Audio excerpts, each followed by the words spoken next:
एक राज्य में एक सेठ जी रहते थे। उनके 7 पुत्र थे और 7 बहुएं थी।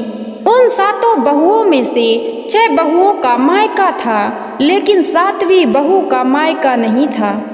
जब वह गर्भवती हुई तो उसे घेवर खाने की इच्छा हो रही थी। उसके मायका नहीं था तो उसने एक घेवर चुराकर पानी भरने गई तब ले गई।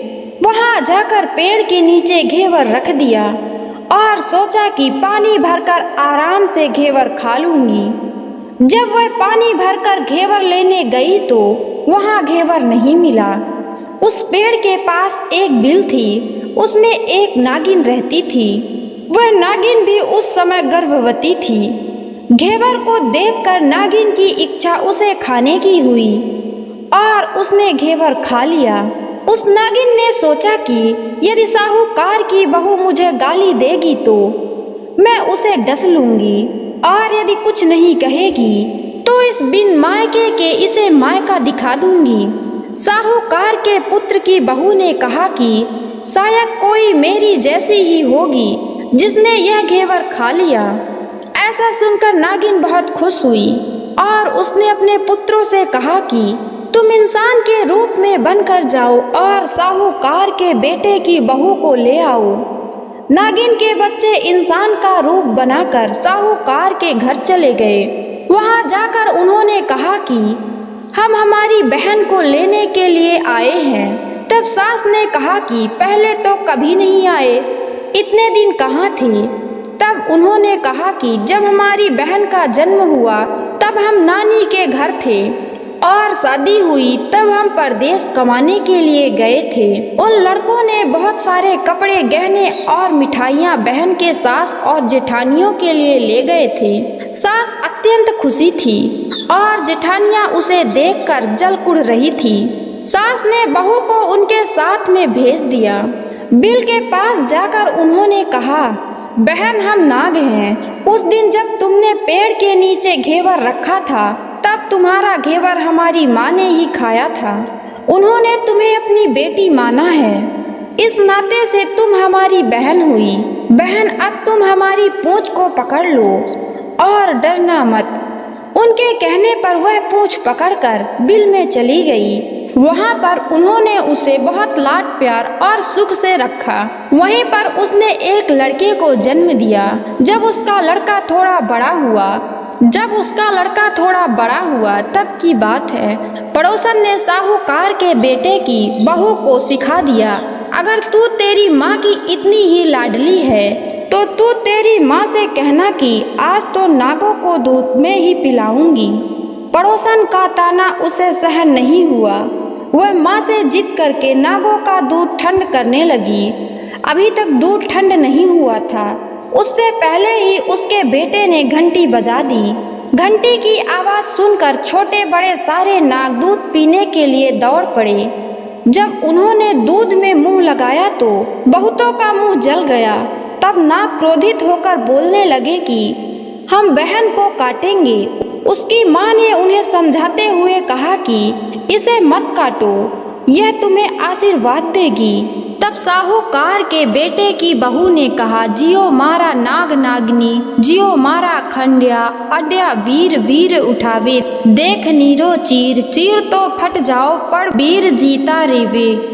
थोड़े दिन बीत जाने के बाद पड़ोसन ने फिर से ताना मारा कि यदि तेरी माँ तुझ पर विश्वास करती तो तुझे 7वें कोटे की चाबी दे देती।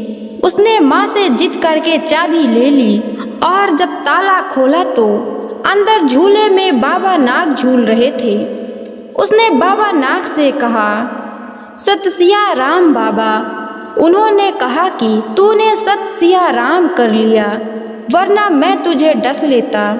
तब उसने कहा कि आप तो मेरे पिता हो, मुझे कैसे डस सकते हो? और बोली, यो नाग नागिनी, जियो वासुकी नाग, जीड़ मेरे लाड लडाया, 9 करोड़ के हार। नाग देवता ने उसको 9 करोड़ का हार दे दिया। माँ ने अपने बेटे से कहा, भाई तो अब बड़े घरों में हाथ डालने लगी है, उसे घर पहुँचा दो। नागों ने साहूकार के बेटे की बहू को बहुत से गहने कपड़े दिए और ससुराल पहुंचा दिया। थोड़े दिनों की बात है, उसका बच्चा झाड़ू तोड़ रहा था। ताई ने कहा, झाड़ू मत तोड़, इतना तोड़ने का शौक है तो तेरे नाना मामा के यहाँ से ले आ, फिर तोड़। सांपों ने सुन लिया। माँ से जाकर कहा। माँ ने कहा, 2 झाड़ू सोने की बनवाओ, 2 चांदी की बनवाओ और दे आओ। ताइयाँ देखकर जल गईं, कहने लगी, इसको तो ताना मारने से धन बढ़ता है। कुछ दिनों के बाद की बात है, बच्चा गेहूं बिखेर रहा था। ताई ने ताना मारा, गेहूं बिखेरने का शौक है तो नाना मामा के यहाँ से ले आता, हमारे यहाँ मत बिखेर। सांपों ने सुन लिया। जाकर माँ से कहा। माँ ने कहा, 2 बोरी दाने सोने के घड़ाओ, 2 बोरी दाने चांदी के घड़ाओ और दे आओ। ताइयाँ और जल गईं, कहने लगी, इसे ताना मत मारो, इसका धन बढ़ता है। छोटी जिठानी लकड़ी लेने गई, वहाँ सांप था। उसने सोचा सबसे छोटी को भेजना चाहिए, सांप उसे खा जाएगा, तब मुसीबत मिट जाएगी। छोटी बहू लकड़ी लेने गई तो वहाँ सांप बैठा था। बोली, भैया राम राम। सांप ने झट से बिछुए दे दिए, पहनकर छम छम करती चली गई।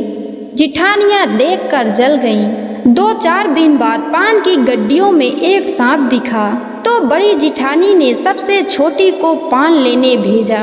उसने सोचा आज अवश्य सांप काट लेगा। सांप को देखकर छोटी बोली, भैया घर के क्या हाल चाल हैं? घर में सब ठीक तो है? सबको मेरा राम राम कहना। सांप ने मुदड़ी पहना दी। जिठानियाँ फिर जल कुड़ गईं। उसका पति दुकान से आया तो सिखा दिया कि तेरी बहू के तो सांप बिच्छू से दोस्ती है। साहूकार का बेटा अपनी बहू से रात को कहने लगा, सच सच बता, सांप बिच्छू तेरे क्या लगते हैं जो तुझे काट खाने के बजाय गहने देते हैं? बहू ने कहा, वो तो मेरे भाई भतीजे लगते हैं। फिर उसने सारी बात अपने पति को बताई। तो क्या तेरे भाई भतीजे तुझे ही बुलाते हैं? कभी अपने जवाई को यानी हमें तो बुलाते नहीं हैं। कोने में छुपे हुए सांपों ने बात सुन ली तो जाकर अपनी माँ से कहा। माँ ने कहा, दोनों को बुला लाओ। वे इंसान का रूप बदलकर दोनों को व बच्चों को बुला लाए। खूब कपड़े गहने देकर तीनों को विदा किया। ऐसा समर्थ पीहर नाग पंचमी की कहानी कहने वाले को, नाग पंचमी की कहानी सुनने वाले सबको मिले। जैसी अनपीहरी वो पहले रही थी, किसी को भी ना रखे नाग पंचमी की कहानी। तो मित्रों, आपको ये कहानी कैसी लगी कमेंट बॉक्स में ज़रूर बताएं। धन्यवाद।